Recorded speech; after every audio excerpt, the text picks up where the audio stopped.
வேலை செஞ்சனும் காவல்துறை கண்காணிப்பாளராக அல்லது டிசிபியா அந்த இடத்துக்கு அனுப்புறேன், நானே ஃப்ரீ டிக்கெட் போட்டு ஒரு கப்பை சுத்தி பார்த்துட்டு வந்து நான் செய்த பணியை பற்றி அவர் குற்றம் சுமத்துறார்.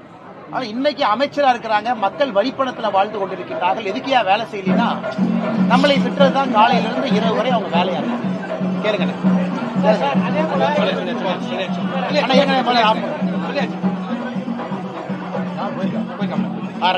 சூப்பர். கேளுங்க செந்தில் பாலாஜி அமைச்சர் செந்தில் பாலாஜி வந்து காலையில நடந்த மீட்டிங்ல இவர் வந்து தேவையில்லாத சபதம் எடுத்து செப்பல் போட வந்திருக்காரு. திராவிட மண்டல இனிமே செப்பலே போட முடியாது அப்படின்னு பேசியிருக்காரு. சரிண்ணே, பாத்துருவனே, செப்பல் போடாம தான் இருக்கேன், ஜெயிலுக்கு போலி இல்லண்ணே. ஜெயிலுக்கு போனா தானே தப்பு. மக்களுடைய பணத்தை தின்னுட்டு வேலை வாங்கி தரான்னு ஏமாத்திட்டு அதே துறைக்கு அமைச்சரா வந்து உட்கார்ந்துகிட்டு உச்ச நீதிமன்றமே அமைச்சரா தொடர வேண்டுமான்னு கேட்கிறாங்க. அதனால ஜெயிலுக்கு போறதுதானே தப்பு, செப்பல் போடாம இருக்கிறது என்ன தப்பு. அதனால 2026 நீங்க பாருங்க என்ன நடக்க போகுதுன்னு. தமிழகத்துல மக்கள் தெளிவாக இருக்கிறாங்க. திராவிட முன்னேற்ற கழகத்துக்கு முடிவுரை எழுதிட்டாங்க. அதனாலதான் முதலமைச்சர் அவர்கள் எதுவுமே செய்யாம ரிவ்யூ மீட்டிங்லாம் வைக்கிறது இல்ல, மேடையை போட்டு பிரதமரை திட்டுறதுக்கு தான் மீட்டிங், மேடையை போட்டு பிஜேபியை திட்டுறதுதான் திமுகவுடைய வேலை. மக்களை போய் பார்க்கலாமே, மக்கள்கிட்ட இவ்வளவு பிரச்சனை இருக்கே, திமுக காரங்க ஏன் கீழே வர மாட்டாங்க? மேடையை போட்டு பாரதிய ஜனதா கட்சியை திட்டுவது மட்டுமே முழு நேர வேலையா திமுக வச்சிருக்காங்க. அதனாலதான் சட்டம் ஒழுங்குல இருந்து எல்லாம் தமிழகத்துல சந்திச்சிருக்குது. அனைத்து கட்சி கூட்டத்தை 5ஆம் தேதி கூட்டியிருக்காங்க.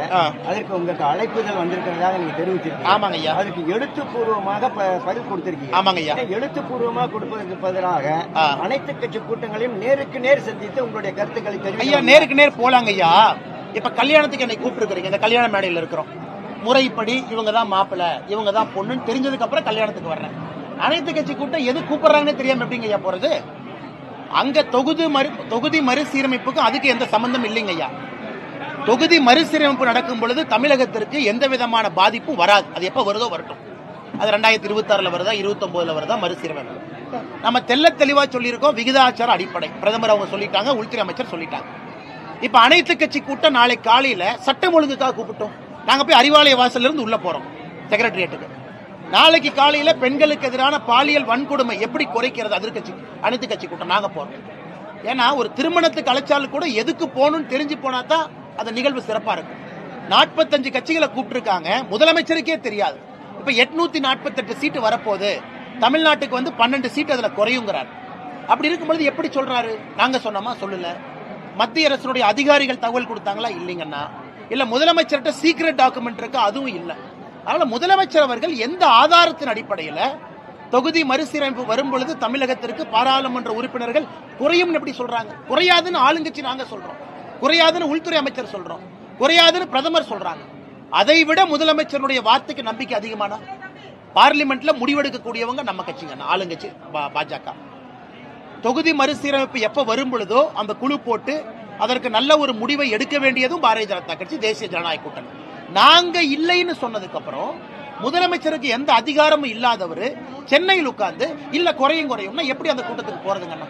அதனாலதான் தெளிவா பதில் கடிதம் எழுதியிருக்கோம். நாங்க எழுதின கடிதத்தையே ப்ரூஃபா வச்சுக்கங்க.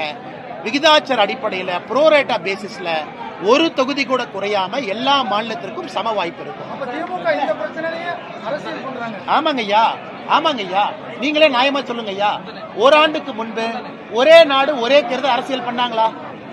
நம்ம ஒரே நாடு ஒரே தேர்தல் எப்ப வருதுன்னு பாராளுமன்றத்தில் சொன்ன பிறகு தப்பு சுப்புன்னு இருக்காங்க.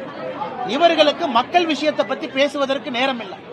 இவர்களுக்கு அரசியல் பண்ணு. ஒரே நாடு ஒரே தேர்தல் முடிஞ்சு போச்சா, அடுத்தது தொகுதி மறுசீரமைப்பு, இது முடிஞ்சுதா, இன்னும் 6 மாசம் கழிச்சு சுற்றுச்சூழல் ஏதாச்சும் தூக்குவாங்க. ஆனால் மக்கள் பிரச்சனையை தீர்க்கறதுக்கு கூட்டம் கூப்பிட்டுங்க ஐயா.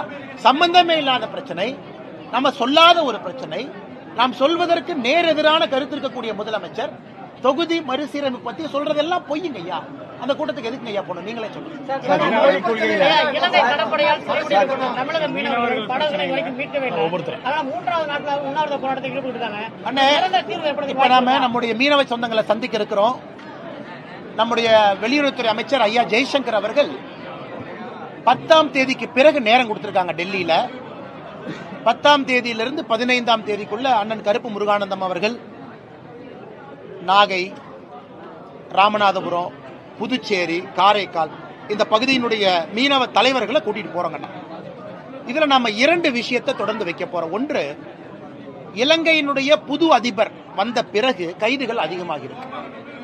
நீங்க மன்னார் பக்கம் போறீங்க, இந்த பக்கம் போனா பிடிக்கிறாங்க. கன்னியாகுமரி பக்கம் போறனாலும் இன்டர்நேஷனல் பார்டர் பக்கம் போனா பிடிக்கிறாங்க. அதுவும் கடுமையான அங்க வந்து பெயில் கண்டிஷனை கடுமை பண்ணிருக்காங்க. இதை வந்து ரொம்ப ஆக்ரோஷமாக பாரதிய ஜனதா கட்சி சார்பாக நான் ஒரு கடிதமே எழுதினேன். அதற்கு வெளியுறவுத்துறை அமைச்சர் அவர்கள் பதில் கடிதம் போட்டாங்க. இன்னைக்கு நான் முகநூல்ல அந்த கடிதத்தை பதிவு பண்ணிருக்காங்க, பாருங்க. அதுல என்ன சொல்லியிருக்காங்கன்னா, இல்ல நாங்களும் கடுமையா பேசணும், பிரதமரும் கடுமையா பேசினாங்க. இந்த மாதிரி மீனவர்களுடைய பிரச்சனையை வந்து மனிதாபிமான பிரச்சனையா பாருங்க, சட்டம் ஒழுங்கா இன்டர்நேஷனல் பார்டரா பார்க்காதீங்க. அதனால கூடிய விரைவில் குறிப்பாக இந்த இலங்கை கைதுக்கு வந்து நாங்க ஒரு முடிவு எடுக்கிறோம். அதே நேரத்தில் இரண்டாவது கோரிக்கை என்னன்னு அப்படின்னாங்கன்னா, நம்முடைய மீனவ சொந்தங்களுக்கும் கூட, நம்முடைய சொந்தங்களுக்கும் கூட நாம இன்னைக்கு மீனவர்கள் நல்லவங்க, அவங்க மேல தப்பு இல்லை, பாவம் நல்லபடியா போயிட்டு வர்றாங்க. சில சமூக விரோதிகள் மீனவர்கள் போர்வையில கடத்தல் பண்றாங்க, அதை கோஸ்ட் கார்டு பிடிக்கிறாங்க. அதையும் நம்ம இல்லைன்னு மறுக்க முடியாதுங்கண்ணே. மீனவ சொந்தங்கள் பாவம் 200 ஆண்டு காலமாக எப்படி மீன் பிடிச்சாங்களோ அதே மாதிரி பிடிக்கிறாங்க. இந்த பார்டர்ல எப்பனே வந்துச்சு, 1970 வந்துச்சு, அதை தீவை கொடுத்த பிறகு. ஆனா சில சமூக விரோதிகள் அதை பயன்படுத்தி தூண்டி விடுறாங்க. அது உண்மை. அதை வந்து நம்முடைய கோஸ்ட் கார்டு இங்க கட்டுப்படுத்தணும். அதனால கோஸ்ட் கார்டுக்கும் நாங்க வேண்டுகோள் விடுக்கிறோம், நம்ம சைட்ல யாராவது அந்த மாதிரி பண்றாங்கன்னா இங்கேயே தடுத்து நிறுத்துங்க. எதுக்கு இலங்கைக்குள்ள போகணும்? மீனவர்கள் பிரச்சனை வேறு. ஆனா மீனவர்களுடைய போர்வையில யாராவது சமூக விரோதிகள் தப்பு பண்றாங்கன்னா அதையும் நாங்க இந்த நேரத்தில் கண்டிக்கிறோம்.